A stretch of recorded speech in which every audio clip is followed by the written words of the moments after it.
नमस्कार, कसं आहे तुम्ही सर्व? आशा करते मजेत असणार. स्वागत आहे तुमचं माझ्या यूट्यूब चॅनलवर.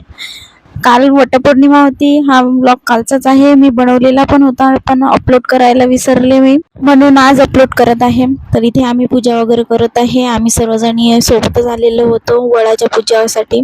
आणि मी आधी अगरबत्ती, दिवा वगैरे लावला, पाण्याचा विडा वगैरे ठेवला, त्यानंतर अगरबत्ती अशा प्रकारे वडाच्या झाडाचं पूजन वगैरे केलं. त्यानंतर आम्हाला वडाच्या झाडाच्या फेऱ्या घालायच्या होत्या, त्यासाठी आम्ही धागे वगैरे बांधले, सुताचा धागा बांधला आणि त्यानंतर मग आम्ही फेरा घालत होतो. तर इथे बघा चिकू पण माझ्या मागे मागे येत होता. मग त्यानं हट्ट पकडलेला होता की मला पण तुझ्यासारखं करायचं आहे, तर तो मधातच येतो आणि रडायला पण लागतो. आता तुम्ही बघू शकता, आता चिकू येतेच, त्याच्या आजीसोबत आला आधी आणि त्यानंतर मग माझ्या मागे लागला होता रेड घ्यायसाठी माझ्या हातातून. तरी मी खूप टाळत होती त्याला की आधी मला करू दे आणि मग नंतर तू करशील, पण तो ऐकतच नव्हता. मग शेवटी मला त्याच्या हाती द्यावंच लागला रेड, कारण तो खूप रडत होता म्हणून. रेड त्याने हातात घेतला, पण व्यवस्थित करू देत नव्हता तो, मला पण करू देत नव्हता आणि तोही व्यवस्थित करत नव्हता. त्यामुळं मग मी त्याला त्याच्या हातातून पुन्हा रेड घेऊन घेतला आणि तो पुन्हा माझ्या मागे आला आणि पुन्हा त्याने रेड घेतला माझ्या हातातून.